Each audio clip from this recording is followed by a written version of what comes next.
കർണാടകത്തിലെ ഉടുപ്പിയിലുണ്ടായ ഏറ്റുമുട്ടലിൽ മാവോയിസ്റ്റ് നേതാവ് വിക്രം ഗൗഡ കൊല്ലപ്പെട്ടുവെന്ന് വാർത്ത ഇപ്പോൾ വരുന്നു. ഹെബ്രി വനമേഖലയിലാണ് ഏറ്റുമുട്ടലുണ്ടായത്. 2016 നിലമ്പൂർ ഏറ്റുമുട്ടലിൽ നിന്ന് വിക്രം ഗൗഡ രക്ഷപ്പെട്ടു പോയ കാര്യം പ്രിയപ്പെട്ട പ്രേക്ഷകർ ഓർമ്മിക്കുക. അരുൺ ബോപ്പറ ബംഗളൂരിൽ നിന്ന് നമുക്കൊപ്പം ചേരുന്നു. Arun, good morning. അരുൺ, ശരിയും ഗൗഡ കൊല്ലപ്പെട്ടു എന്നുള്ള വാർത്ത സ്ഥിരീകരിക്കാമോ?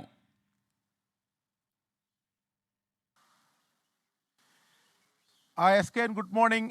കർണാടകയിലെ ആൻറ്റി നക്സൽ ഫോഴ്സ് അത് സ്ഥിരീകരിക്കുന്നുണ്ട്. ദക്ഷിണേന്ത്യയിൽ തന്നെ ഏറ്റവും പ്രധാനപ്പെട്ട മാവോയിസ്റ്റ് നേതാവാണ് വിക്രം ഗൗഡ.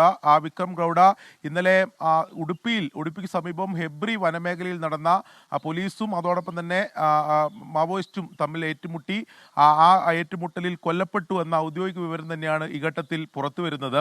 ഈ ചിക്കമംഗളൂരു അതോടൊപ്പം തന്നെ ഹെബ്രി വനമേഖലയിൽ കഴിഞ്ഞ കുറേ ദിവസമായി ഈ മാവോയിസ്റ്റ് സാന്നിധ്യം ഉണ്ട് എന്ന വിവരം പോലീസിന് ലഭിച്ചിരുന്നു. ഇതേ തുടർന്ന് പോലീസും ANF-ഉം ആന്റി നക്സൽ ഫോഴ്സും സംയുക്തമായി നടത്തിയ ഓപ്പറേഷനായിരുന്നു. ഇന്നലെ രാത്രി മുതൽ അവിടെ ഏറ്റുമുട്ടൽ ഉണ്ടായിരുന്നു. ഇന്ന് പുലർച്ചെയോടെയാണ് വെടിവെപ്പ് നടന്നത് എന്നാണ് നമുക്ക് മനസ്സിലാക്കാൻ സാധിക്കുന്നത്. ഈ വെടിവെപ്പിലാണ് വിക്രം ഗൗഡ കൊല്ലപ്പെട്ടത്. ഇപ്പോൾ SK സൂചിപ്പിച്ചതുപോലെ തന്നെ നേരത്തെ നിലമ്പൂരിൽ നടന്ന മാവോയിസ്റ്റ് ഏറ്റുമുട്ടലിൽ വിക്രം ഗൗഡ സാന്നിധ്യമുണ്ടായിരുന്നു. പക്ഷേ അന്ന് വിക്രം ഗൗഡ രക്ഷപ്പെട്ടു എന്ന വിവരമാണ് പോലീസിനെ സംബന്ധിച്ചിടത്തോളം ലഭിക്കുകയും ചെയ്തത്.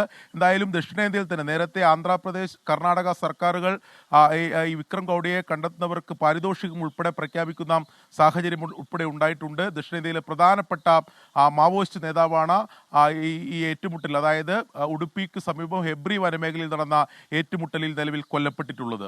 SK. ഓക്കെ, അരുൺ ബോപ്പറമ്പയാണ് വിവരങ്ങൾ നൽകിയത്. പ്രദീപ് പറയുന്നു, ഈ HPCL ഇരുമ്പനം പ്ലാന്റ് തൊഴിലാളി സമരം മൂലം അടച്ചു. ഇതിനെക്കുറിച്ച് വാർത്ത കണ്ടില്ല.